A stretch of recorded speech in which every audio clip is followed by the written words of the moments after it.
இந்த கதையில இருக்க சீரியல் ஒரு எண்டுக்கு வரப்போகுதுன்னு நினைக்கிறேன். ஏன் அப்படி சொல்றேன் அப்படின்னு பார்த்தீங்கன்னா, மகாநதி சீரியல்ல ஆக்ட் பண்ற விஜய் அப்படிங்கிறவர் வந்து தெலுங்கு சீரியல்ல ஆக்ட் பண்ண போறாரு.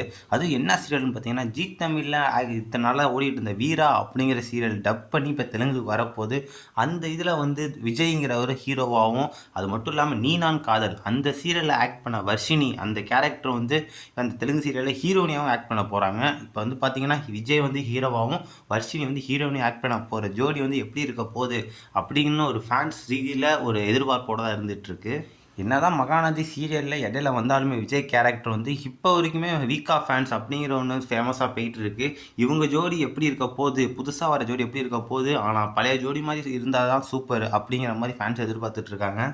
நீ நான் காதலில் ஆக்ட் பண்ண வர்ஷினி வந்து இப்போ வந்து ஃப்ரீயாக இருக்காங்க. ஏன்னா சீரியல் முடிஞ்சிருச்சு. இப்போயும் அவங்க ஃப்ரீயாக இருக்கனால ஹீரோக்கான தான் வெயிட்டிங். விஜய் வந்து இங்கே வந்து ஆக்ட் பண்ணிகிட்டு இருக்கும்போது அப்படியே தெலுங்கு டப்பில் மேபி இப்போ மகாநதி ரன் ஆகிட்டு இருக்கும்போது சைடில் அந்த அவங்க வந்து அந்த தெலுங்கு சீரியல் வீரா சீரியல் டப் பண்ணி ஆக்ட் பண்ண வாய்ப்பு இருக்குது. இல்லை அப்படின்னா இதுக்கு ஒரு எண்டு கார்டு போட்டதுக்கப்புறம் அந்த சீரியலுக்கு ஜம்ப் ஆகும் வாய்ப்பு இருக்குது. எங்களோட ஹீரோ வந்து இன்னொரு லாங்குவேஜில் போய் அதாவது தெலுங்கில் போய் ஆக்ட் பண்ணுற எங்களுக்கு விருப்பம் கிடையாது. மகாநதி எப்பயுமே கண்டினியூ ஆகிட்டே இருக்கணும். இந்த வீக்கா ஃபேன்ஸ்க்கான தான் நாங்கள் பார்த்துட்டு இருக்கோம். விஜய் காவரியோட ஃபேன்ஸ் தான் நாங்கள். அது போகக்கூடாது, எப்பயும் மாறக்கூடாது அப்படின்னு நீங்கள் நினைக்கிற கமெண்ட் இருந்தாலும் வருஷம் இருந்தால் நல்லாயிருக்கும் அப்படின்னு நினைக்கிறேன். லைக் பண்ணி தருவீங்க.